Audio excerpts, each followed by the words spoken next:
love their cashew based gels. They've got cashew lemon and cashew vanilla, and those are just delicious. And then you can get those with or without mate. So, and their caffeinated gels with the mate have 90 milligrams of caffeine, so it's pretty high powered for caffeinated gels.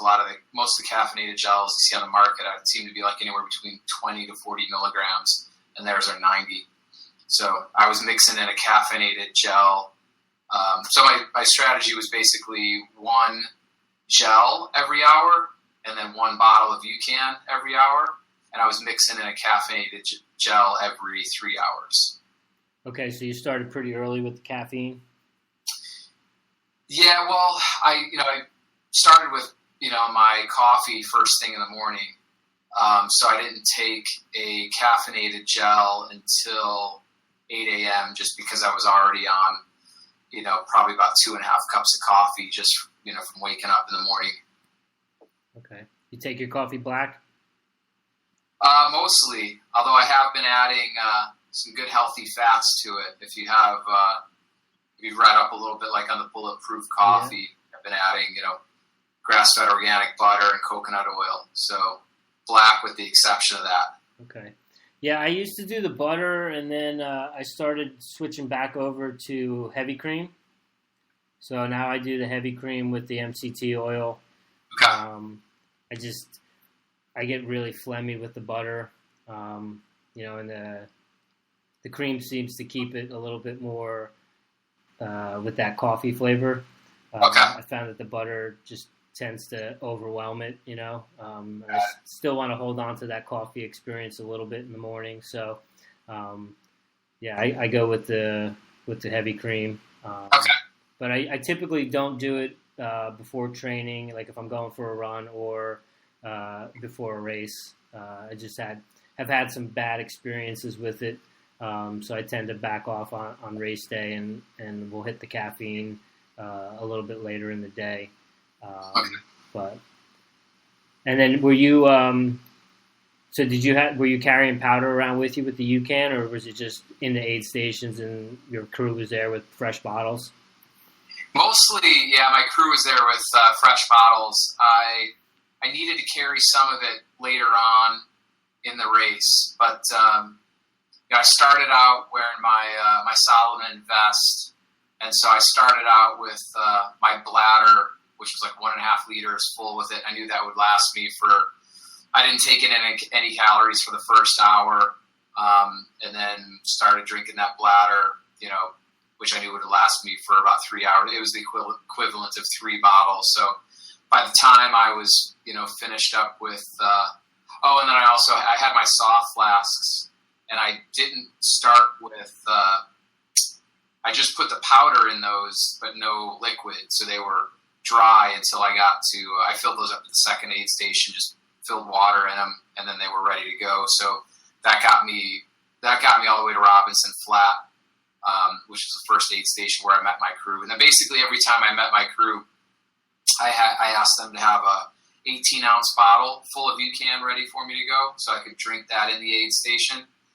And then, they had instructions from aid station to aid station whether or not they were going to fill up my flasks or my handheld. And then towards the end, I dropped the vest, and I was just going with just one handheld, and I did carry some packages of the UCAN. And that worked out pretty well, too, just at the aid stations. Most of the, kind of a little bit of a pain in the butt to have to open up the packets and dump it in and mix it up. But I wasn't, I was pretty efficient in the aid stations, in and out pretty quick. But at the same time, I wasn't too worried about losing, maybe 30 seconds to get my, fluid ready. And now were you, with the bladder and with the bottles, were you on a timing cycle, or were you just kind of going off of feel and thirst? I was trying to go on a timing cycle. I was trying to put down the equivalent of one bottle every hour, and one bottle was basically about 17, 18 ounces. Are you doing that like every 15 minutes or so? Yeah. I I was paying, yeah, exactly. Every 15 minutes, I was trying to take a drink and was trying to do my best just to, at 15 after the hour, drink a quarter of my bottle. At 30 minutes after the hour, making sure half my bottle was gone. 45 minutes after the hour, taking like that last quarter and leaving a little bit, and then at the hour, emptying it. Okay, cool. And what's the calorie count on those Muir gels? Do you know off the top of your head? I do. Yeah, the cashew based are I think 140, and the almond based 150. Okay. And then I also was taking. They've got berry based gels. They've got a red raspberry based gel, which is because it's not a nut based. It has fewer calories because it doesn't have all the calories from fat. And those have 110 calories, all of which are carbs, and a little bit more. I figured those were going to be maybe a little bit better, so my body wasn't taking in. For each of the cashew based or almond based, I'd be taking in about 50 grams of fat, and I just wasn't sure how fast my body was going to be able to actually digest that fat and then be able to use it. In fact, I didn't think it really would be. I figured I was just going to be relying on stored fat, so there wouldn't be a whole lot of sense in eating a lot of fat and having my digestive system have to work to break that down. So I was, in the middle of the race and towards the end, I was working in more of those the raspberry-based gels.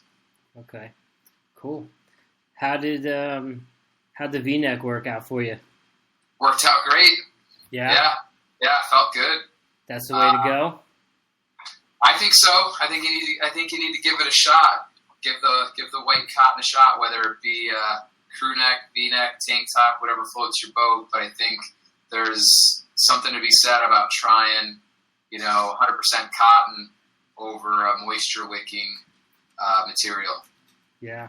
And, the other thing I noticed too this weekend, because I got they gave us shirts to wear as guides.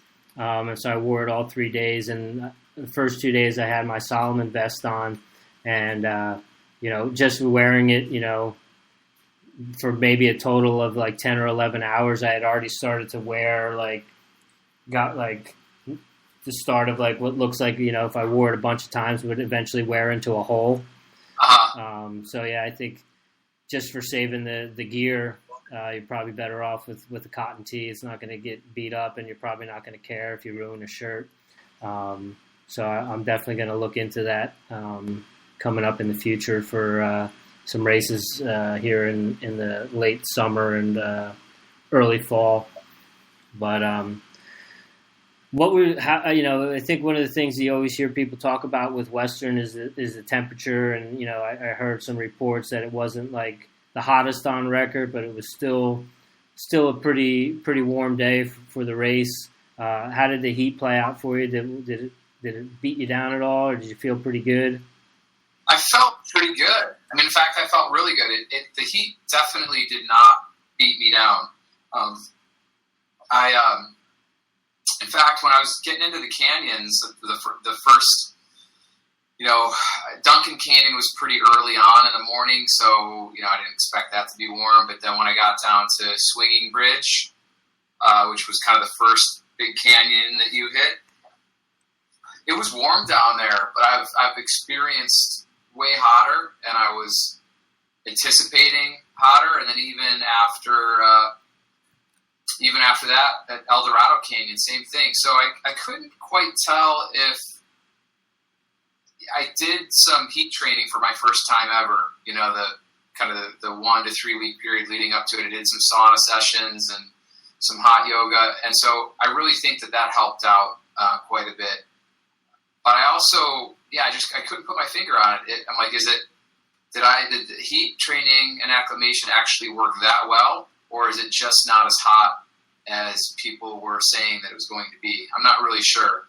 I can tell you my crew did a hell of a job with keeping me cool and comfortable. I was wearing that white V-neck, I was wearing white arm sleeves, and I had white bandanas that, was wrapping up with ice and doing the neck wrap thing. And I was wearing an all white trucker hat. So from the waist up, with the exception of my vest, I was wearing all white, and every aid station that I saw them at, I mean, I was getting, and even some of the aid stations they weren't at, the other ones I was getting ice in my trucker hat, ice in my arm sleeves, getting the back of my, they were just, taking cold, wet sponges and dousing the back of my neck, which was getting my shirt wet. And so, yeah, I mean, I definitely did I think, a good job of keeping my body cool. So much so that I couldn't believe how painful all that ice was, actually. Really? Yeah. Did they weigh you pre and post race? Not anymore. No. Yeah, there was no scales involved before, during, after. Years past, they would weigh you before, and they would weigh you at certain points along the way, but they actually determined that was potentially doing more harm than good. Okay, cool. Did you like the arm sleeves with the ice? You feel like that was another go-to that you would recommend? Yeah, I'm not. It's tough to say. Since my experience went so well, I guess I would say that I would do it again. The arm sleeves, I think, were definitely cooling, but at the same time, when they put the ice in there, man, like I said, the ice in the hat and the ice in the arm sleeves, it was really causing some discomfort just because how cold it was. And I had to remind myself, I guess I kind of felt like I was being a wimp because I'd run out of the aid station and I was just like thinking about how much my arms hurt from the ice or how much it hurt to have cold ice on my head. I was trying to remind myself, okay, if you think this is pain, just wait until what you're going to experience later on as the miles wear on. But there was times where I was kind of trying to move the ice around in different spots in my arm and even taking ice out of my hat. And, yeah. Anyway, I think it was helpful, but it's tough to say for sure about the ice in the arm sleeves how critical that was for me. Yeah, and then how after you rolled out of the aid stations, like how far into it was it before the ice had melted and you gotten out of that pain cave from the ice? It melted pretty quick in the arm sleeves because there wasn't that much in there, and I think that part was just kind of really exposed, and it was just, yeah. But I was surprised how long the ice lasted in the bandana. It's wrapped up in a white bandana around my neck. I don't know, at least some of it was there for, I would say, an hour. Really? Yeah. Wow. It was getting less by that Sure. point, but I mean, for sure, 30 minutes, there was still some good ice in there. But I would say even, much more than that, there was still, the time was kind of, tough to really, measure, right now, because you're out there for so long, I guess. But, yeah, 30 minutes to an hour, I guess. Okay. Interesting. I've never done any of that sort of stuff with the ice in the bandana or in the hat or anything, but I've seen that, and I know, Rob Carr did that in Leadville, and up over the weekend, I was, there's plenty of running water up there, and it's pretty cold coming out of the mountain, so I would dip my bandana in that and then wrap it around my neck, just try to keep the core cool. Yeah. How far into the race were you before the legs and the hips and all that stuff started to creep into your head, the soreness? Probably say after I picked up my pacer at 62. So in that 16-mile stretch from 62 to 78, somewhere in there, the canyons actually. The first 30 miles, I think, were really comfortable and smooth, and then from 30 to 55, those 25 miles, that's where you're dealing with the canyons, and there's so much downhill in there that you were, begging for an uphill. And even when you got to the uphills, those were really challenging, but it still felt nice to use some different muscles, recruit some different muscle groups, and because that 25-mile section, it's either up or down or up or down. You